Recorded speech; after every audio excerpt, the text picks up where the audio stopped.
Hello everyone, my name is Roya, and today I'm going to be telling you all about the books that I read in the latter half of the month. So the first book that I finished in the latter half of July is Resurgence by A.J. Flower, and this is a book about a girl named Mary living in the early 1900s, and she is a high society girl and a debutante and all this stuff, and she just hates that empty lifestyle because she doesn't want to get married to some guy she doesn't know. She doesn't want to just sit around in a pretty dress. Like, she's constantly sneaking off at night to go and learn how to fly a plane and do all sorts of other fun stuff. So one day, the fact that she sneaks off all the time is discovered, and then she basically is told by her mother, like, you're going to marry this guy that you've never met right now or else, and basically Mary just, like, crashes a plane into her house with the intent of killing herself, survives, is going to be sent to a madhouse, but is actually secreted away. There's a cat, jiggling my computer, sorry, to become a pilot. And I really enjoyed this book. I was sent this for review by Elise Press, and I do have a full review of it down below. And this was the kind of book that I just could not put down at times because it was so, like, full of conflict and all this stuff. But there were some things about it that I didn't really like. Like, my least favorite villain trope was in this, as it was in a lot of books that I've read this year. I can't say what that is because it's a major spoiler, obviously. And also, I didn't really understand why a bunch of pilots were constantly doing spy stuff and all that other stuff, but basically, I really, really liked this book, and I gave it 4 stars. Next, I finally read The Last Magician.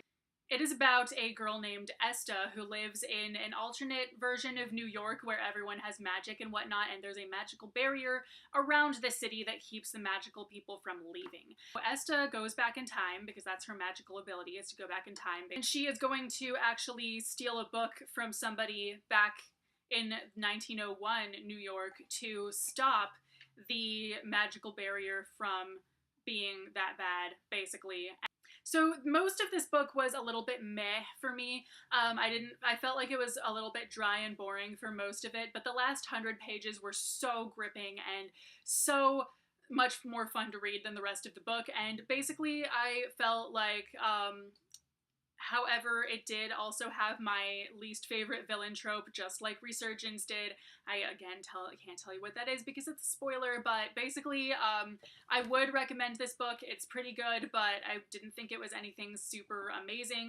Next, I finally read 6 of Crows by Leigh Bardugo, and I buddy read this with a girl in my camp NaNoWriMo cabin, and she hadn't read it either. And basically, I'm sure I don't need to tell you what this is about, but in case I do, it is about some people in a fantasy universe who go and try to, they come together to break this guy out of jail because it's going to make them rich. My cat just pulled out my charger. Thank you, cat. So I absolutely loved the crap out of this book. My favorite character changed with, like, almost every chapter. My cat is still juggling my computer and everything. But anyway, they're all so amazing and so interesting, and it's full of twists and all kinds of craziness, and I don't even know. It's also a book that does a really good job of keeping stuff from the reader and keeping you guessing, kind of, and so I really, really loved that about it. It has some great quotes in it, and all of this stuff, so it's really, really cool. Next, I also finally read The Strange and Extraordinary Tale of Mirror and Goliath by Ishbel B. And this is basically about a girl named Mirror who was locked in a clock by her grandfather and then basically came out possessed by something and not quite human anymore, etc., etc. And basically, this is a story that's very prosy and very told in, like, parts that are out of order a little bit and keeps you guessing what really happened and all kinds of stuff. It's really, really weird. I felt like it could have been a little bit more in order and a little bit more, like, relevant to the whole, I guess, because it jumped around a lot, but I really did enjoy this as well. It was very creepy. And finally, I also read I Am Not Your Perfect Mexican Daughter by Erica L. Sanchez. This was another arc that I got at Y'all West, and this comes out in October. So basically, this girl named Julia I almost said Julia, but that is the German pronunciation. I just know she doesn't say it Julia, because the book says. So I think the Spanish pronunciation is Julia. But anyway, she is far from the perfect Mexican daughter that her family really like wants her to be. She wants to leave home, and she's not, you know, like her family is very family oriented and like stay, you know, this whole like in Mexico we stay at home and take care of the family and blah blah, but she doesn't want to do that. She wants to move to New York and become a writer and go to college and have an awesome life. And her older sister Olga is the perfect Mexican daughter who is basically just like staying home, going to community college and working as a receptionist and just staying with her family, etc., etc. But then one day, Olga gets hit by a bus and dies. So Julia actually winds up discovering some stuff about Olga that makes her out to maybe not be quite as perfect as she seems. Maybe she was hiding something. So this was a very interesting story. I saw myself in the main character so much. She was like literally me, I swear to gods. Especially me as a teenager, like I just saw myself in her so much, like personality wise, ambition wise, everything. And I also come from a very family oriented culture, you know, and I heard a lot of the same kinds of stuff that my mom told me, that Julia hears from her mom in this book. It also discusses a lot about mental health and depression as well. I should probably throw out there trigger warnings for like self-harm and suicide attempts. The thing is, that I found to be a little bit weak about this book was the relationship subplot. And basically this cat just wants to say hello. So the relationship subplot, sometimes I can forgive a book for its like weaker relationship subplot just because it's, you know, I kind of go, oh, well, they just threw that in last minute because it's YA and people like seeing a love story in there. But this actually had a love subplot that was very, very important to the main character, so I don't know why they made it so, like, blah and had it go by so quickly, so I thought that was a little bit weird. Like, it could have been developed so much more, but overall, I really, really enjoyed this book so much. And finally, I read one audiobook, and that is The Fate of the Tierling by Erica Johansson.